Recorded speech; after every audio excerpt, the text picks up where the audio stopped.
বিজেপির বিজয় মিছিলে তাঁতিপাড়ায় জনজোয়ার। সিউড়ি বিধানসভা অন্তর্গত তাঁতিপাড়ায় ভারতীয় জনতা পার্টির উদ্যোগে অনুষ্ঠিত হল বিজয় মিছিল। দলীয় কর্মীদের সমর্থকদের উপস্থিতিতে গোটা এলাকা গেরুয়া আবিরে ও স্লোগানে মুখরিত হয়ে ওঠে। মিছিলে অংশ নেন স্থানীয় বিজেপি নেতৃত্ব ও বহু সাধারণ মানুষ। ঢাক ঢোল পতাকা উল্লাসে ভরপুর শোভাযাত্রা ঘিরে এলাকায় তৈরি হয় উৎসবের অবহর। বিজেপি কর্মীদের দাবি, মানুষের সমর্থন ও আশীর্বাদেই এই জয় সম্ভব হয়েছে। আজকে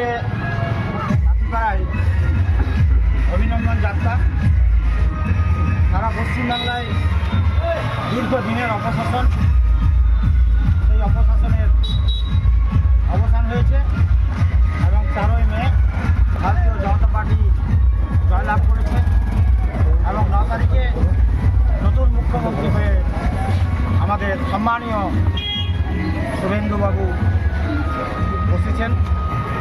তার পরিপ্রেক্ষিতে সারা বীরভূম জেলায় এবং সারা রাজনগর ব্লকে অভিনন্দন যাত্রা। তাঁতিপাড়া তাতে পিছিয়ে নেই। তাঁতিপাড়া প্রত্যেকটা স্তরের মানুষ আজকে যে আবেগ উচ্ছ্বাস নিয়ে বেরিয়েছে তা চোখে পড়ার মতো। স্টুডেন্ট থেকে শুরু করে, কৃষক থেকে শুরু করে, বৃদ্ধ বৃদ্ধা, মাতৃশক্তি সবাই আজ সুন্দরভাবে এই মিছিলে হেঁটেছেন এবং কারও কোনো অসুবিধা করেনি। নিজেরা সামলে নিয়েছেন। এই জয় মানুষের জয়।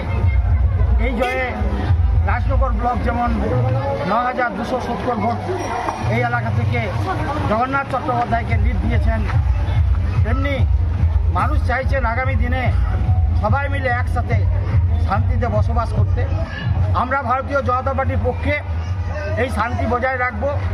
প্রত্যেকটা মানুষের যাতে ন্যূনতম উপকার হয় তার চেষ্টা আমাদের বর্তমান বিধায়ক জগন্নাথ চট্টোপাধ্যায়ের হাত ধরে আমরা যারা ভারতীয় জনতা পার্টির কার্যকর্তা আছি বিভিন্ন জায়গায় তারা মানুষের পাশে থেকে সাহায্যের সহযোগিতার হাত বাড়িয়ে দেব। সেই সঙ্গে রাজনগর ব্লকের দীর্ঘ যে 15 বছরের অপশাসন, সেই অপশাসনের যারা কাণ্ডারি, যারা এতদিন প্রশাসনকে সামনে নিয়ে মানুষের প্রতি অবিচার করেছে, ক্ষমতাকে অপব্যবহার করেছে, আমি অনুরোধ করব পঞ্চায়েত সমিতির এক্সিকিউটিভ অফিসার থেকে পঞ্চায়েতের যে 5টি রয়েছে তাদের এক্সিকিউটিভ অফিসার এবং সম্পাদকদের অনুরোধ করব, 2 থানার পুলিশ অফিসারদেরকে অনুরোধ করব যেন সেই অপশাসনকারীকে কোনো রকম সুযোগ দিয়ে আর অপব্যবহার করার সুযোগ না দেওয়া হয়। আমি রাজনগর পঞ্চায়েত সমিতির বর্তমানেও বিরোধী দলনেতা অনুপ কুমার বড়াই।